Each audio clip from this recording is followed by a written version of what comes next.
अस्सलाम वालेकुम जी, मैं हूं अदील राजा। आप देख रहे हैं मेरा यूट्यूब चैनल। सबसे पहले तो सब्सक्राइब ज़रूर कीजिएगा जनाब, क्योंकि व्यूज़ तो बड़े ही बड़े पड़े हैं और कमेंट फीडबैक आपने ज़रूर देना है।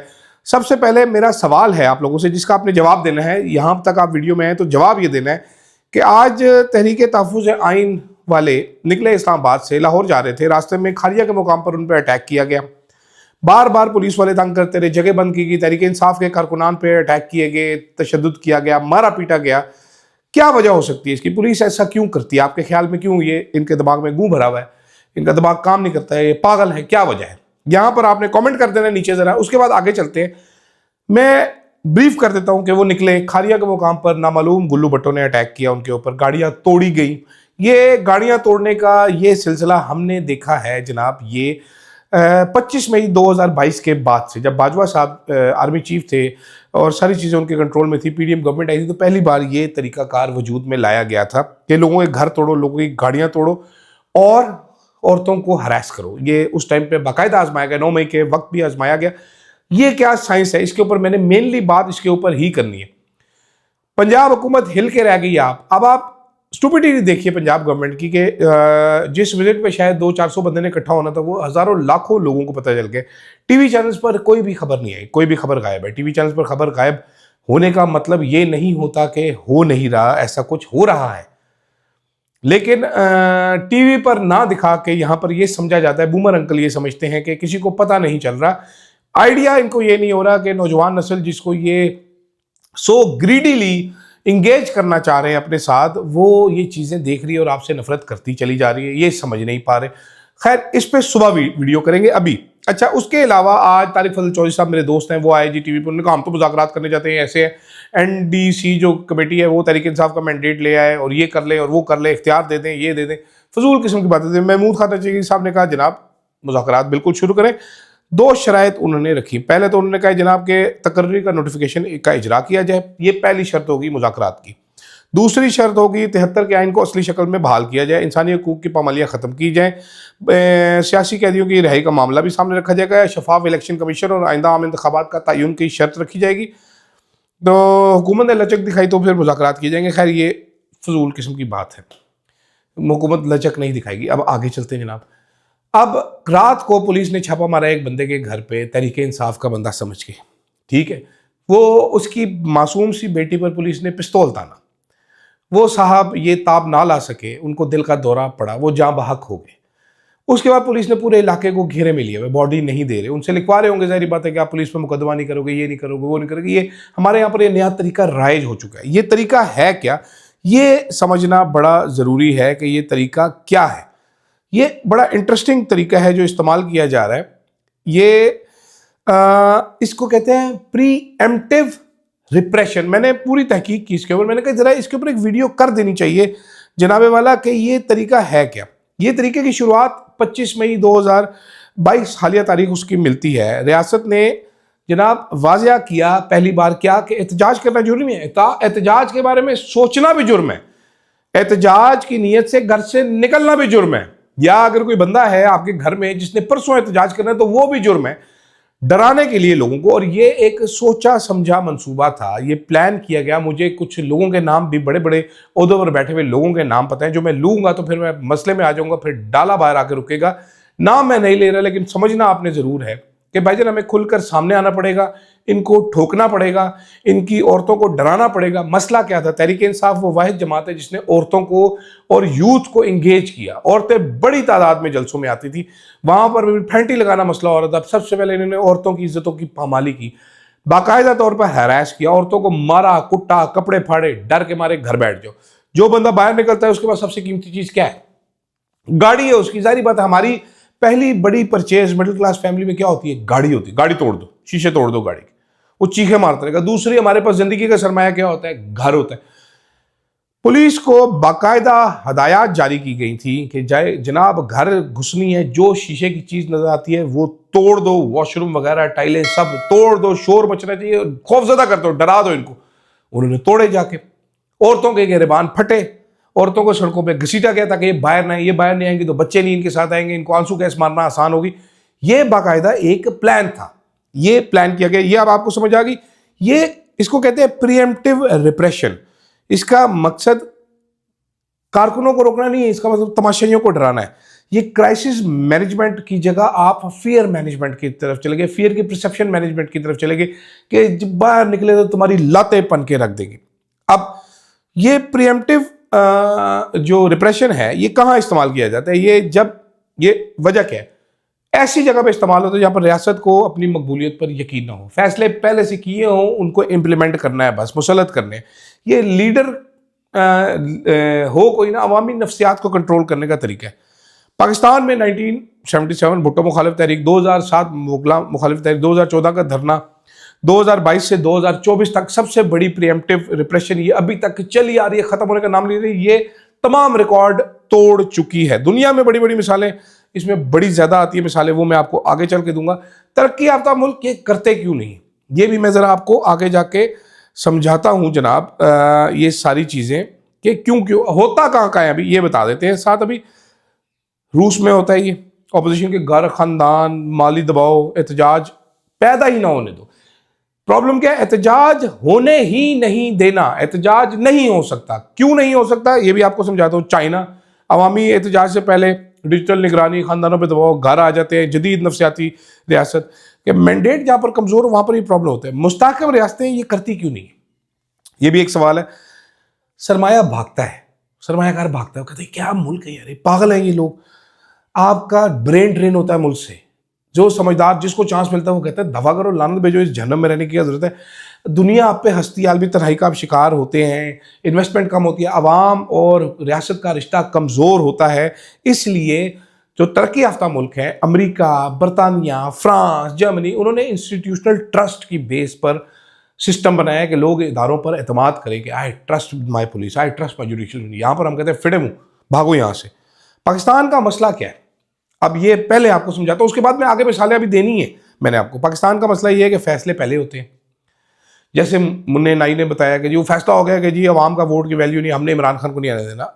अवाम बाद में आती है। अवाम जब सवाल करती है, अवाम जब इकट्ठी होती है, रियासत की पतलून गिली हो जाती है, फिर रियासत भाग खड़ी होती है, ठीक है, फिर लाठी छापा, फिर खौफ। अब आगे चलते हैं जनाब। अब जब रियासती तशद्दुद को आप सियासी इशारे में अब जब इस्तेमाल करते हैं, सियासी साइंस में तस्लीम शुदा असूल जो है ना कि रियासत पुरअमन एहतजाज को ताकत से कुचलती है, तो इसका मतलब है कि आप अदम एतमाद, आप खौफ का शिकार है। इससे मुस्तहकम निज़ाम जो है वो नहीं बना हुआ। अगर स्टेबिलिटी हो तो एहतजाज बर्दाश्त होता है, दलील से जवाब दी जाती है। गैर मुस्तहकम निज़ाम जो होता है, अनस्टेबिलिटी होती है, वो गिरफ्तारियाँ, लाठी गोली, यहाँ पर ये चलता है, ठीक है। Authoritarian leaning governments responds to peaceful mobilization with force because legitimacy deficit exists। यहाँ पर हमारे इस टाइम लीडरशिप में शदीद किस्म का लेजिटिमेसी वो है, क्राइसिस है, ठीक है। आलमी पैटर्न आप देखेंगे, आपने अरब स्प्रिंग में देखा, उसके बाद बहुत सारी चीज़ों में आप तशद्दुद का वो इस्तेमाल क्यों होता है कि रियासती बयानियाँ चलाए ताकि लोग बिखर जाएं, लोग बिखरे हुए हों, खामोश हों, चुप कर जाएं, सवाल ना करें, सोचें ना, जो हुकूमत करिए बड़ी अच्छी। आपकी मेहरबानी है सर, आपने हमारे मुंह पे चपेट मारी। जब सवाल होगा, जब इकट्ठे होंगे, जब झूठ को पहचानेंगे, बयानिया कमज़ोर होगा तो ये फारिग हो जाएंगे, ठीक है। अच्छा अब जी आगे चलते हैं जनाब। अब इससे में दुनिया में बहुत बड़ी बड़ी खौफजदा निज़ाम होता है, उसकी सबसे बड़ी गलती क्या होती है? हर क्रैकडाउन जो है वो एक नया सवाल पैदा करता है, हर क्रैकडाउन एक नया मुखालिफ बनाता है, हर गिरफ्तारी जो है वो नई नफरत को जन्म लेती है, क्योंकि आप अफराद को खामोश गिरफ्तारी से करवा सकते हैं, ख्यालात आपके पकड़े नहीं जाते ना। जदीद दुनिया में मैंडेट सिर्फ वोट से थोड़ी आता है, अवामी कबूलियत से आता है, एक्सेप्टेबिलिटी से आता है। जहाँ पर निज़ाम पर सवालिया निशान होगा वहाँ पर कैसे कैसे ये होगा। और फिर कुदरत का कानून भी तो है। ये निज़ाम हमारा ये दबा के लोगों को ये समझते हैं कि जनाब ये दबे रहेंगे तो कुछ भी नहीं होगा, लेकिन एक दिन लोग फटते हैं। तमाम दुनिया की स्टडीज लोगों ने, मुल्कों ने ये आजमा कर देखा और तर्क किया, दुनिया में चंद ही मुल्क ऐसे रह गए जो इसको इस्तेमाल करें। ये मैं फिर दोबारा से बता रहा हूँ, ये वेल थॉट आउट मंसूबा है। हमारी रियासत इस वक्त दो एजम्पशंस पे काम कर रही है। वो कह रही है जी लोग निकलने में इंटरेस्टेड नहीं है, तहरीक इंसाफ नाकाम हो गई लोगों को निकालने में, लोगों को निकाल नहीं सकती। लेकिन ये इतनी खौफजदा है, इलिजिटिमेट सिस्टम है ये, इलिजिटिमेट सिस्टम 4 बंदे भी बर्दाश्त नहीं कर सकता कि ये जो भानुमति का कुंभा ये बिखर जाएगा। इसलिए दूसरा इनका स्टेप ये है कि लोगों को इकट्ठा होने ही नहीं देना, वरना अलामा राजा नासिर अब्बास को कौन जानता था इमरान खान के साथ अगर ना जुड़ा होता, कि अकेले जाता कि 15 बंदे इकट्ठे हो जाते, तहरीक इंसाफ के जाते 5000 बंदा इकट्ठा हो जाता, क्या फर्क पड़ता है 25 करोड़ के मुल्क में 5000 बंदा इकट्ठा होना। ये सिस्टम इतना डरता है, इन्होंने फैसला किया हुआ कि इकट्ठे नहीं, इनको मारो, इनको माली नुकसान पहुंचाओ ताकि ये डरे। वरना आप आज 2026 में क्या सवाल पैदा होता है कि किसी मुल्क में ऐसी हरकतें हो रही हो जो 1970 में भी नहीं होती थी, कि गाड़ियां तोड़ रहे हैं, चीजें तोड़ रहे हैं, खराब कर रहे हैं, ये कर रहे हैं, वो कर रहे हैं। ठीक है, ये जनाब सियासी साइंस में साबित ये साबित है कि ये 2 तरीके से ये होता है ना, रजीम जब कोलैप्स हो रही होती है या इससे रिजल्ट क्या निकलता है, ये जो आप रिप्रेशन कर रहे हैं, जो आप प्रीएम्प्टिव, एक तो रजीम आपकी कोलैप्स होती है, दूसरा आप ये एक्सपेक्ट कर रहे होते हैं कि नॉर्मलाइजेशन ऑफ अथॉरिटेरिज्म के, यहाँ पर यार यही है, मारेंगे यार ना करो, लोग बच बचा के चलते हैं, लोग इधर होते हैं, नॉर्मलाइज हो जाते हैं। अब आर्मी मिसालें आपको अब मैं देता हूँ, मैंने आपको कहा था फ्रेंच पुलिस 1894 में, ठीक है, फ्रेंच पुलिस ने सख्त रिप्रेशन की थी एनार्किस्ट के खिलाफ। इसके नतीजे क्या हुए थे जरा सुनिए। वाकयात में कोई कमी नहीं आई, मुखालिफ कुव्वतें मजीद आगे बढ़ के सामने आई, ठीक है, रेडिकलाइजेशन मजीद हुई, लोग हुकूमत के मजीद खिलाफ हुए, रियासत को इखलाकी दबाव का सामना करना पड़ा। यही पैटर्न अक्सर ताकतवर रियासतों में देखा गया है। अच्छा, एक रेड टेरर के साथ वो इन्होंने किया था, जिससे नतीजा ये निकला था कि जुज़वी तौर पे खौफ पैदा हुआ, लेकिन मुखालिफ कुव्वतें मजीद मजबूत हो गई। फिर उसके बाद Spain, white terror, red terror, जो स्पेनिश सिविल वॉर में दोनों तरफ से शदीद रिप्रेशन, माशरती तकसीम बनी, तवक्को के बरखिलाफ बर्दाश्त में इजाफा नहीं हुआ। जैसे हम कह रहे हैं ना, बर्दाश्त में पाकिस्तानियों की इजाफा होता चला रहा है, एक चपेट खाते थे अब 2 खा सकते हैं, वहाँ पर नस्लों तक इख्तलाफात फैल गए, अनारकी फैल गई, सिविल वॉर फैल गई। यहाँ पर अगर बर्दाश्त में इजाफा ना हो तो क्या होगा। बरतानिया, जर्मनी, अमेरिका, ये 3 ममालिक हैं जिन्होंने ये हरबे तर्क किए। उन्होंने इंस्टीट्यूशनल लेजिटिमेसी की तरफ गए, उन्होंने कहा जी कानून के अंदर है कि एहतजाज को हम मैनेज करेंगे, बॉडी कैमरे लगाए, अदालती मैकेनिज्म बनाए, ठीक है। उसके बाद पाकिस्तान में ये मॉडल तरीके इंसाफ पर डाला जा रहा है। किस वजह से? सोशल मीडिया की प्रेजेंस है, अवामी सपोर्ट है, वोटर है, लेजिटिमेसी सबसे ज़्यादा है, यूथ की सपोर्ट है, इंस्टीट्यूशंस पर सवाल करते हैं। अब आप देख लीजिए, आज से चंद साल पहले DGISPR अगर एक ट्वीट कर देता तो उसका इंपैक्ट ज़्यादा होता। DGISPR की 3.25 घंटे की प्रेस कॉन्फ्रेंस का किसी ने कोई ज़रा सा असर नहीं लिया। इमरान खान की सबसे बड़ी कामयाबी क्या है? DGISPR जिसको प्रोफेशनली बिहेव करना था, उसको जुगतों पर लगा दिया, उसको 3-3 घंटे की प्रेस कॉन्फ्रेंस पे लगा दिया, उसको नीचे लेके आ गया कि आजा बेटा, तो इधर मेरे सामने खड़ा हो जा। ठीक है, अब जो मौजूदा ये जो रिप्रेशन है, इसका ये जो रेस वे रिप्रेशन है, इससे होगा क्या? इससे लोगों को पॉलिटिकल अवेयरनेस ज़्यादा होती चली जाएगी। जब जब जुल्म बढ़ेगा, साथ साथ नफरत भी बढ़ेगी, बैकलैश भी बढ़ेगा। इंसानी नफ्सियात है, बैकलैश को अगर तरीके इंसाफ सही उठा ले तो ये इनकी मूवमेंट ज़्यादा हो जाएगी। अच्छा, दूसरा आउटकम क्या होता है कि डीमोबिलाइजेशन हो जाती है, जो कि तरीके इंसाफ में 26 नवंबर के बाद हुई। ये होती है शॉर्ट टर्म रिट्रीट। ठीक है, हाजिरी कम आपने देखी, लेकिन इसको मैनेज किया जा सकता है। अब मुस्तकबिल का मंजरनामा 2 सिनेरियो बनते हैं। एक कि पाकिस्तान में मईशी हालत बेहतर हो जाए, इस्तेकाम की तरफ आ जाए और इररेलेवेंट करते हैं आप, ठीक है, इंस्टीट्यूशंस के अंदर है कि एहतजाज को मैनेज करते हैं। दूसरा है गहरा बुरान भी, कि जबर अगर जारी रहता है, इंसानी हकूक नज़रअंदाज होते हैं, पोलराइजेशन मजीद बढ़ेगी। इससे क्या होगा? ब्रेन ड्रेन होगा, सरमायाकारी जाएगी, मुल्क मजीद कोलैप्स की तरफ बढ़ेगा। एक और उसका, ठीक है,